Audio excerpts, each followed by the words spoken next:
Close your eyes for a moment and imagine being taken from your homeland, bound in chains and sold like livestock.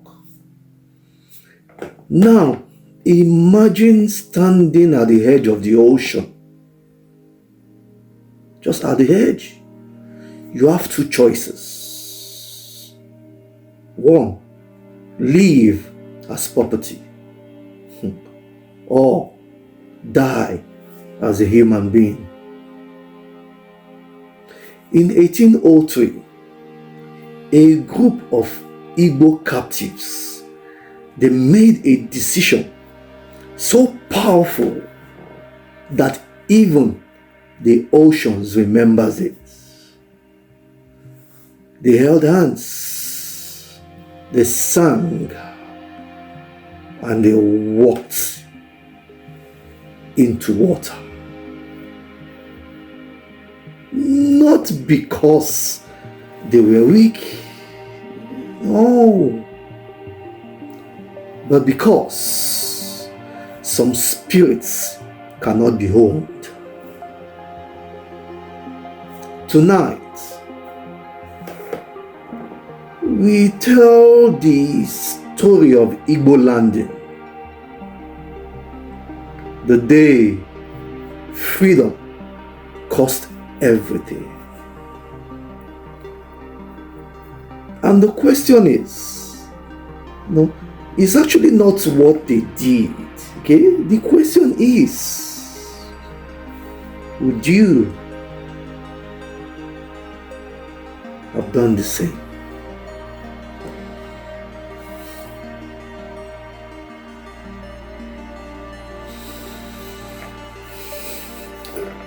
They did not arrive in America as a people. They arrived as cargo, packed below deck, chained in darkness. The smell of salt, sickness, and fear thick in the air. The Atlantic crossing was never meant to preserve humanity. It was designed to break it. Weeks at sea, no names, no identity. They were only numbers.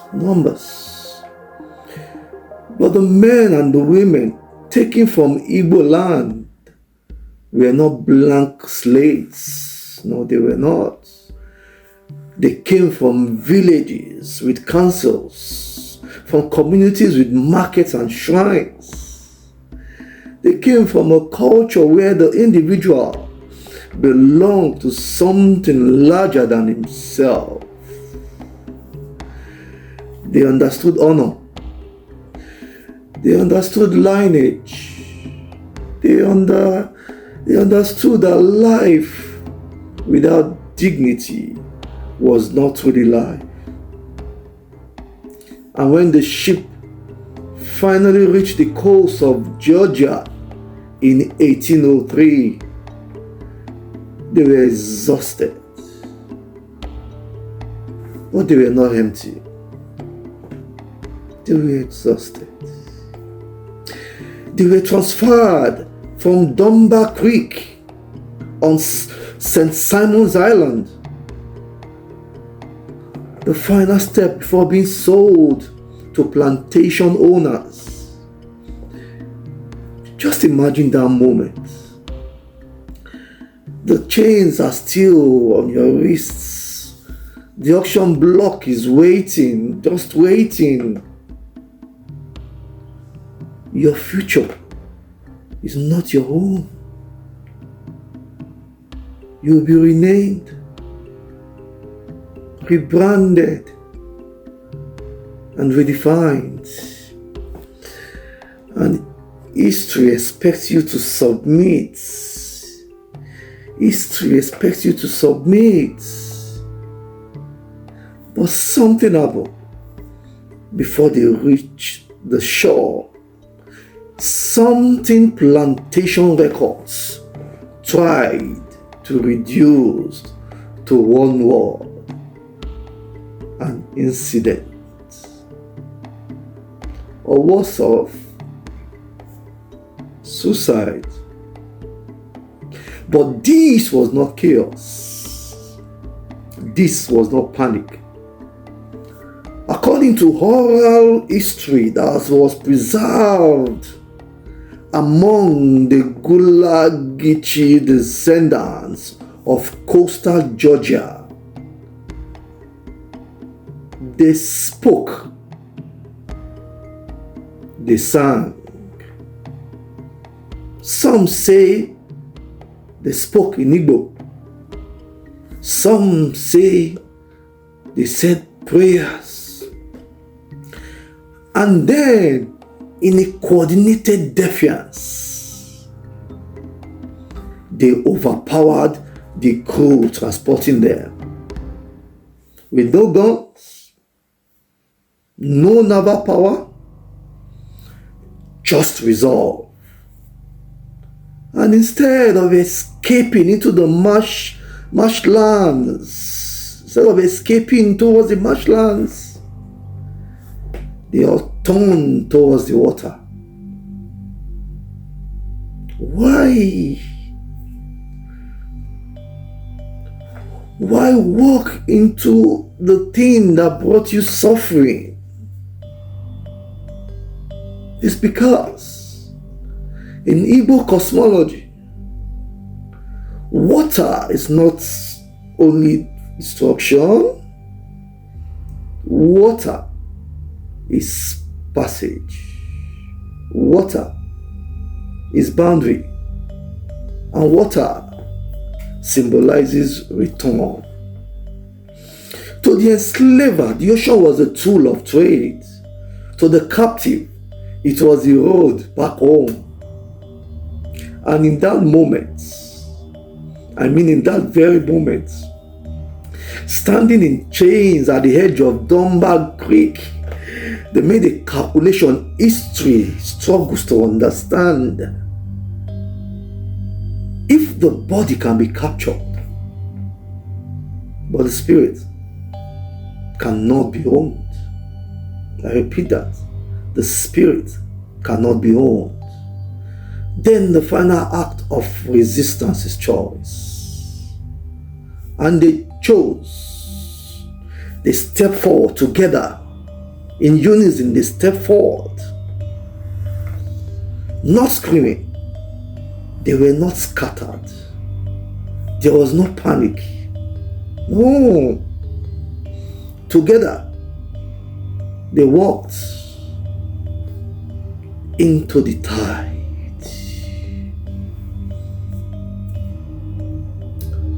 The plantation owners who witnessed it were stunned. Prophet had just walked into the sea. All they saw was prophet walking into the sea. Reports recorded financial loss.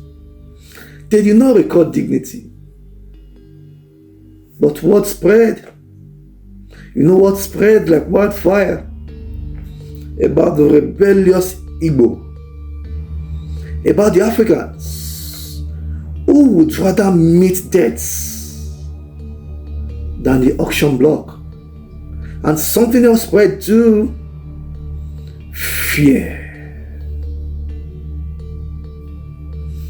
Because if captives could choose death, what else might they choose?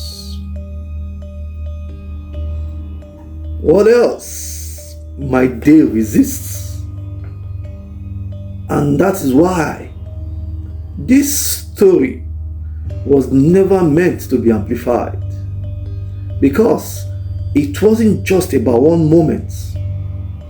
It was about a people who refused to internalize inferiority. But here is where history splits into two parts. history split into two parts. The written record says it was a tragic mass suicide. The written records. The memory preserved in black communities says something different. It says they flew. Some elders told it as spiritual ascension.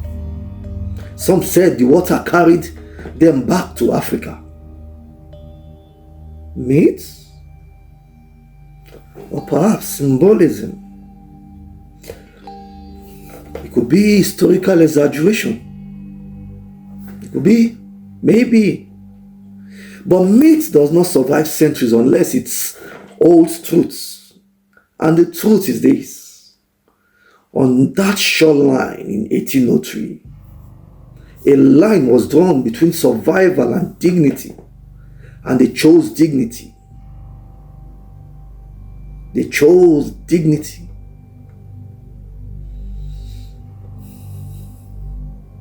Chose dignity. So one begins to wonder.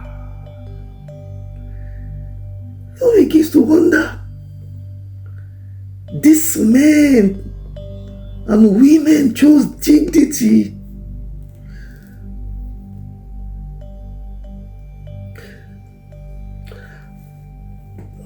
Honor mattered, and identity was deeply embedded in the communities where they came from. To be Igbo was not merely to belong to a territory. It was to belong to a living network of ancestors and descendants. So spiritually, the world was layered, okay? The visible and invisible, they both intertwined. So death was transition, not disappearance. Not disappearance. So now imagine the violent collision between the worldview and the machinery of the transatlantic slave trade. By the late 18th century, the Bight of Biafra had become a major export region in the transatlantic slave trade.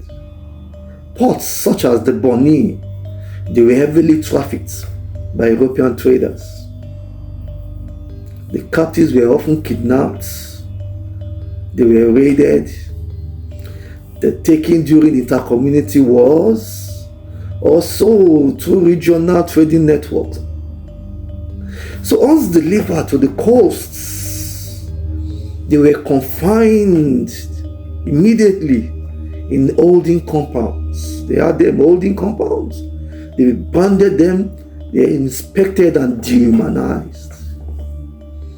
Then forced onto slave ships for the Middle Passage. The conditions below the deck were catastrophic. You don't want to imagine it. Bodies packed tightly. Disease spreading rapidly. Minimal lights. Minimal air to breathe. The Atlantic crossing was not accidental brutality. It was a calculated degradation of the human person. The goal was simple. Break identity before arrival. Break them. Break them before arrival. But in many accounts, something did not fully break among Igbo captives. They were a resolute people. The records from plantations in Virginia, South Carolina, and the ones with the Caribbean reveal something very curious. And the fact that slave owners sometimes described Igbo captives as melancholy, stubborn, unmanageable, too independent, always with a mind of their own. These were not compliments. Make no mistake, they were not compliments. These were warnings. There are documented patterns of hunger strikes among the Igbos, the refusal to labor, organized revolts, and collective non-compliance. Collective. Some traders even attempted to diversify purchase, to diversify the purchase groups, so as to reduce the concentration of Igbo captives on single plantations. So they tried to mix them up so that the Igbo captives will not be concentrated in a particular plantation, so as to reduce the risk of revolts. Why? Of course, because shared language breeds solidarity, shared memory breeds resistance, and solidarity is dangerous in the slave system. Fear began to circulate, not only among the captives, but among the captors. Fear grew. In May 1803, a ship carrying African captives arrived near St. Simon's Island, Georgia. These captives were transferred to smaller vessel that was bound to the Dunbar Creek. They were intended for plantation sale, like they always do. But during that transfer, accounts suggest they revolted. Some versions say they overpowered the crew. Some say mismanagement, allowed them movements. What remains consistent in oral history is the fact that the captives gained control. But rather than flee inland into unfamiliar martial lands, rather than flee, they turned towards the water. Towards the water. The local legends, states all this. So this story is unprecedented in history.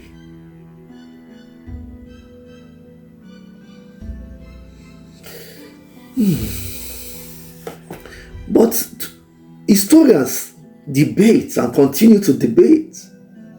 Was it mass suicide driven by trauma? Or was it spiritual belief in the return to Africa? Was it a collective protest to walk into the sea? The modern scholars, they urge caution.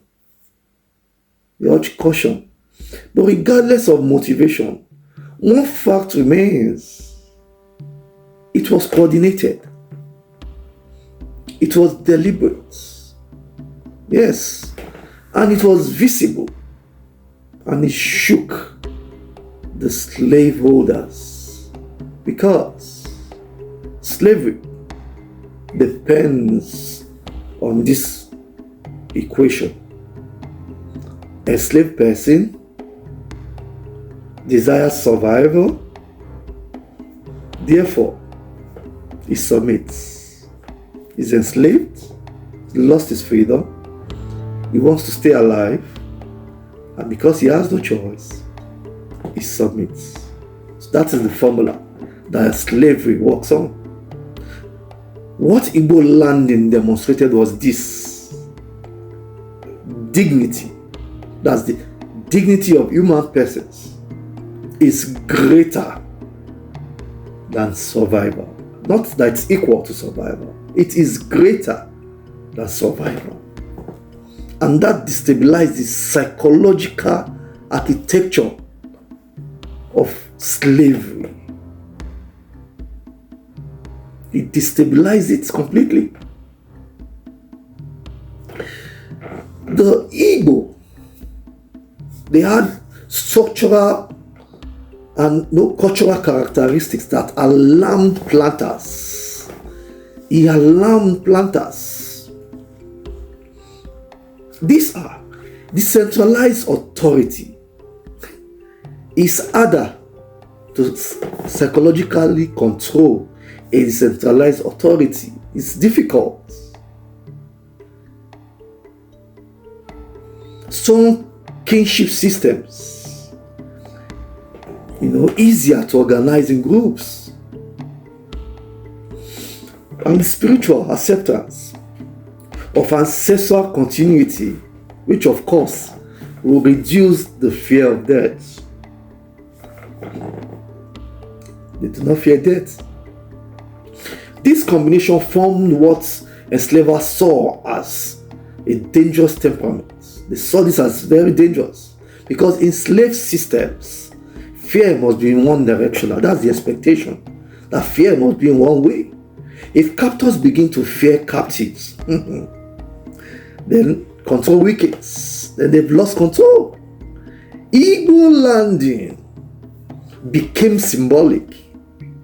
It became very symbolic. Not because it ended slavery. No, it did not end slavery. But because it revealed slavery's vulnerability. Well, generations later, communities, along the coastal Georgia, they preserved the story. Yes, they preserved the story of what happened in Igbo Landing. In Gula Gichi folklore, there are stories of Africans, stories of Africans who could walk on water. Yeah, there are stories of Africans who could walk on water or fly home. I believe you know who those Africans are. These narratives are not literally aviation tales. No, they are not tales by moonlight. They are survival metaphors. They are survival metaphors. That is what they symbolize. Survival. Because they preserve the emotional truths. The writers and artists have echoed these themes loud enough because the memory persisted even when textbooks ignored the story. It persisted. And that preservation matters in history because history is not only what is achieved. No, it is what is remembered.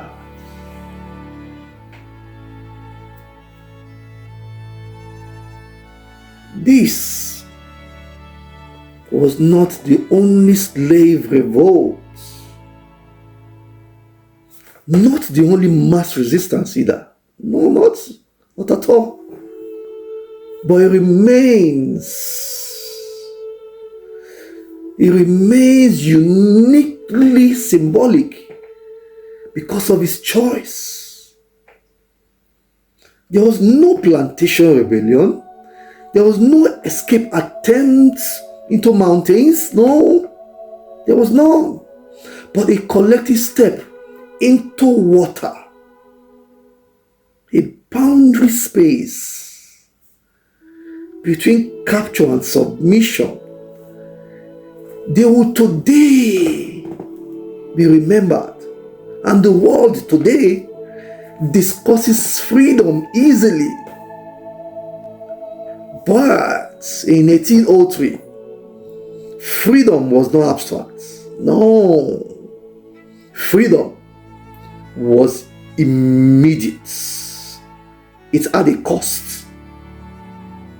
And some people paid it fully.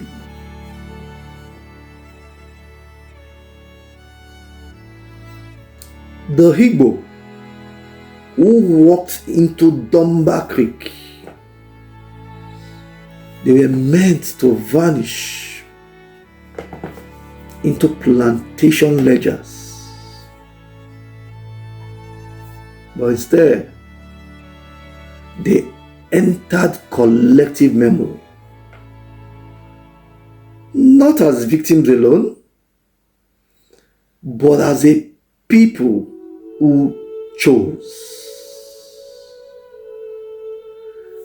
Whether one interprets the Igbo Landing as tragedy, as fate, protest, or perhaps as resistance. It forces us to confront a difficult truth. And that is the fact that the human spirit cannot always be reduced to survival instincts. No. Sometimes it chooses dignity. And that is why history remembers them. This is the Dark Rising Chronicles. Thank you for watching.